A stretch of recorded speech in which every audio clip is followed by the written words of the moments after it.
Numa tempestade, também pode se manifestar o poder das pontas. E seria assim, ó. Imagine uma nuvem. Tá? Imagine que aqui a gente tem uma nuvem. E o que você está vendo aqui é a base da nuvem. É a parte de baixo dela. Ela continua ali para cima, certo? E aqui está a superfície da Terra.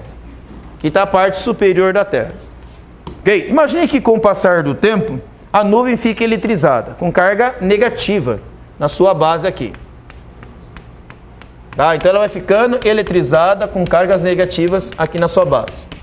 E na superfície da Terra, os elétrons estavam aqui são empurrados para baixo, porque negativo e negativo faz o quê? Então os elétrons aqui são empurrados para baixo. O que sobra aqui? Cargas positivas. Então a superfície da Terra começa a polarizar-se com um polo positivo aqui em cima, certo? Vai surgir o que entre a Terra e a nuvem? Uma atração, mas também essa atração é manifestação de quê? O que se manifesta aqui para surgir uma atração? Um campo elétrico, que vai de onde para onde? Qual é o sentido do campo elétrico? Divergente do mais e convergente para o menos. Então ele sai de onde? Da Terra e vai para a nuvem. Então eu vou desenhar aqui o campo elétrico. Olha o campo elétrico aqui, ó. Saindo para cima. Indo para cima aqui, ó. É claro que esses campos elétricos aqui não são exatamente paralelos, porque a base da nuvem não é exatamente plana, né? Se a base da nuvem fosse um plano, né? Praticamente umas linhas são paralelas às outras. Mas como está quase plano aqui, vamos dizer assim, elas são quase paralelas entre si aqui. Tá? Então essas linhas que estou desenhando aqui são as linhas do campo elétrico. Ok? Se essa nuvem eletrizar-se demais, tanto aqui na sua base, quanto a Terra também eletrizar-se demais na sua superfície, o que vai acontecer com a intensidade do campo elétrico entre a Terra e a nuvem? Vai aumentar, exatamente. Então vai aumentar. Uma hora o campo elétrico aqui vai ficar tão intenso entre os dois, e essa força devido ao campo elétrico vai ficar tão forte também, que vai acontecer o que com os elétrons da nuvem? Eles vão se descarregar, certo? Em direção aonde? A Terra. E aí forma o quê? Forma um raio. Você tem a formação aqui de um raio em direção ao chão, certo? Então o raio é uma descarga elétrica, como a gente viu agora há pouco na simulação do gerador de Van der Graaf, né? Ok? Mas isso é uma análise simplificada, tá, gente? Não podemos esquecer que isso aqui é uma simplificação do fenômeno do raio. Porém, imagine agora que a Terra não fosse plana. A superfície do chão aqui fosse um chão assim agora, ó. Imagine que o chão ficasse desse jeito aqui, ó. Entendeu o que eu acabei de desenhar para vocês aqui? Eu tenho uma elevação no chão, certo? Isso aqui não seria como se fosse uma pequena, uma parte mais pontiaguda do chão? Certo? O que vai acontecer aqui? Primeiro porque a distância ficou menor, né? Certo? E aqui eu tenho uma área menor do que aqui. Então o que vai acontecer ali? Uma maior concentração de cargas. Olha o que vai acontecer aqui, ó. Certo? Então o que vai acontecer com o campo elétrico aqui na ponta? Também vai ficar mais intenso. Certo? Como o campo elétrico aqui vai ficar mais intenso, na hora que um raio começar a acontecer aqui, ó, imagine que ele está descendo, o raio está descendo aqui, ó. Bom, ele pode cair aqui, não pode? Mas onde o campo elétrico é mais intenso? Então, onde é que esse raio normalmente ele vai acontecer? Na ponta. Ele vai vir para cá, ó. Certo? Por quê? Porque aqui o campo elétrico ele é mais forte, mais intenso. Entendido, pessoal? Agora imagine que longe desse morro esteja você aqui, ó. Você está aqui, ó. Você está aqui. Certo? Em contato com o chão, tá? O que vocês acham que vai acontecer aqui na cabeça de vocês? Certo? Não estou falando que vocês são chifrudos não, tá, gente? Tá? Mas imagina o que vai acontecer com a cabeça de vocês. Vai ser uma ponta em relação ao chão. Olha o que vai acontecer aqui, ó. Certo? Uma maior concentração de cargas elétricas. Tá? Você até consegue perceber isso um pouquinho, que teu cabelo começa a ficar arrepiado, certo? Ok? Então se começou a chover, ou não está chovendo ainda, vamos dizer assim, antes de chover, certo? Você viu aquela nuvem tempestade sendo formada e começa a ver raios acontecendo ao longe, certo? E a nuvem está sobre você e teu cabelo começa a arrepiar, já imaginou o que vai acontecer? Certo? Ok? Então já começou a imaginar, né? Então, imagine que o raio já está começando a acontecer aqui, o raio, ó, olha lá. Está procurando um caminho mais próximo do chão. O que acontece com o campo elétrico aqui, em cima da sua cabeça? Ele fica mais intenso, não fica? Então, eu acho que já sabe o que vai acontecer, né? Ok? Certo? Um raio pode cair sobre a sua cabeça. Ok? Principalmente se você estiver num chão plano, em que a parte mais elevada é exatamente a sua cabeça. O risco do raio cair sobre a sua cabeça é muito grande. É o que a gente chama de poder da ponta. Sua cabeça é uma ponta. E aí o que você faz? O que eu devo fazer? Eu devo correr para perto de uma árvore? Hein? Embaixo de uma árvore aqui? Né? Faça isso, né? Aí o raio vai cair na árvore, certo? Só que você está embaixo dela, né? Certo? Então ele vai cair sobre a árvore e passar por você também, né? Não pode fazer isso. Correr debaixo de uma árvore. Ok? Então o que eu tenho que fazer? Sair correndo para lá e para cá, para tentar enganar o raio? Certo? Sair desviando para lá e para cá? Também não, tá? Não aconselho a fazer isso. Ok? Porque às vezes o raio está vindo exatamente para cá e você vai para mais perto dele, né? Ok? Isso acontece em frações de segundo. Então não dá para você saber onde o raio vai cair ali e correr para aquela direção, certo? Ou afastar dele. O conselho que eu dou para vocês, olha, deita. Professor, mas se eu deitar eu vou ficar tudo sujo de lama, vou ficar tudo molhado. Bom, vou aconselhar. Pode dar um conselho? Melhor você ficar lameado e sujo de lama e molhado do que morto. Eu garanto pra você, porque se você é morto, você pode ficar debaixo da lama, certo? 7 palmos debaixo da lama, certo? Okay? Então é melhor você ficar acima e molhado e sujo, né?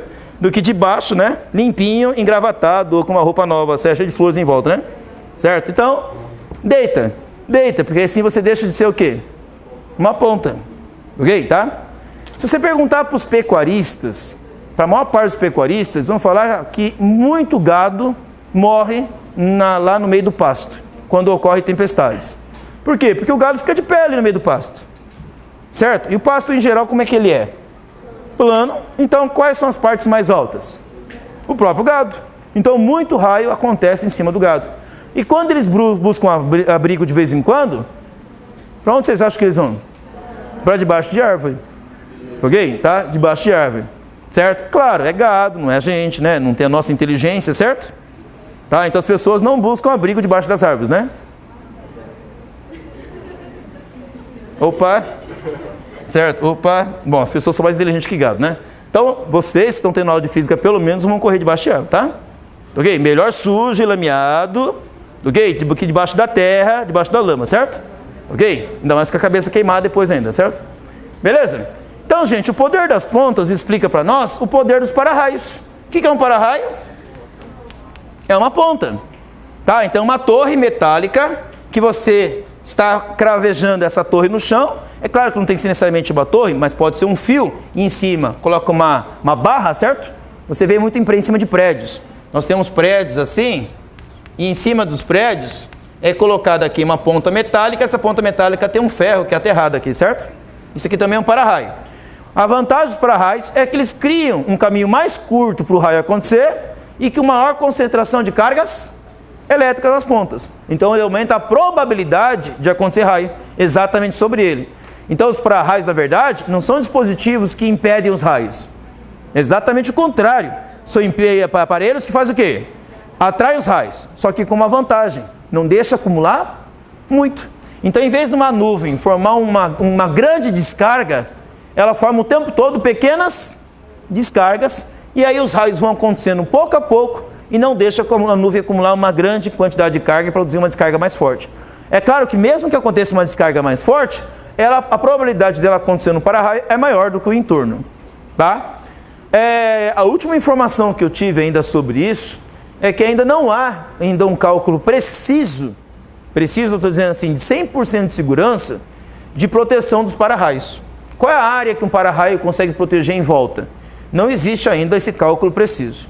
Tá? Os engenheiros elétricos ainda não conseguiram fazer essa estimativa com precisão absoluta, do tipo 100% de segurança.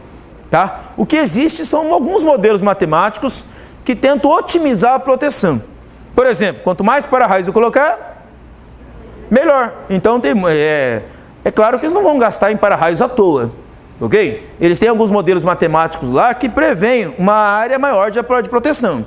Só que ainda, certeza de 100% ainda não é tão certo assim. Até porque existem raios que são diferentes desses aqui que eu acabei de mostrar.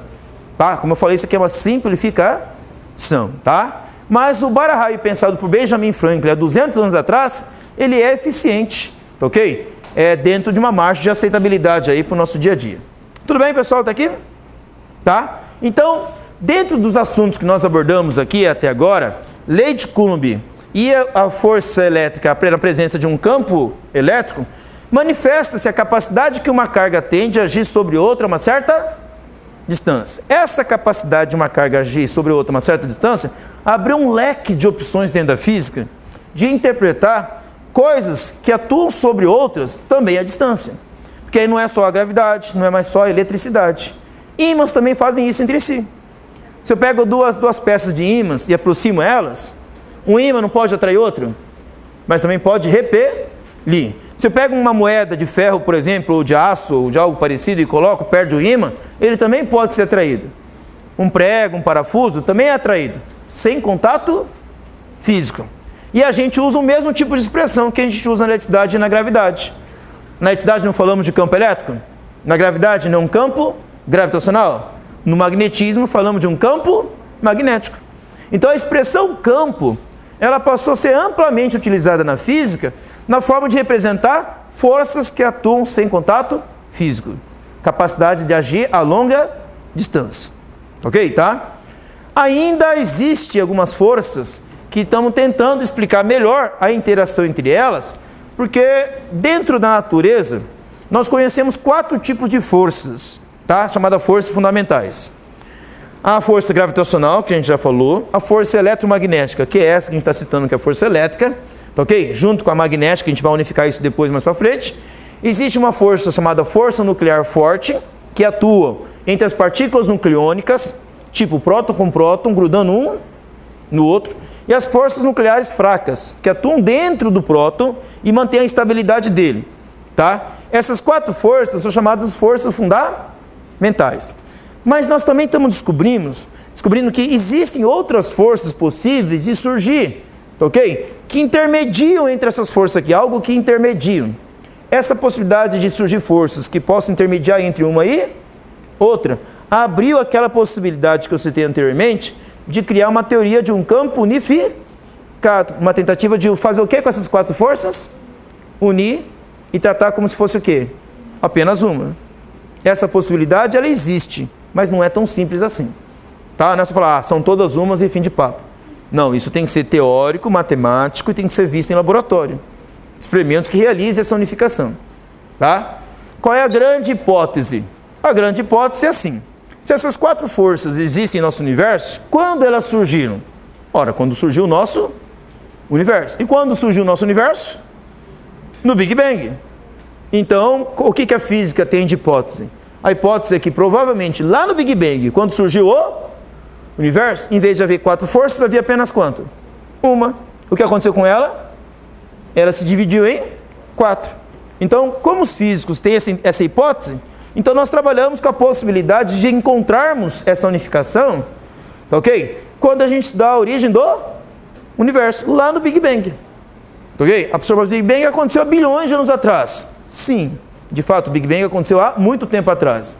Isso não significa que nós não somos capazes de reproduzi-lo. O fato de ter acontecido no passado mostra que um evento daquele é possível de existir na natureza, tanto que existiu. Ora, se existiu, a gente pode fazê-lo acontecer de novo. Não, mas não no tamanho que aconteceu. Talvez um pequeno Big Bang. E aí nós criamos laboratórios para reproduzir pequenos Big Bangs. Tá?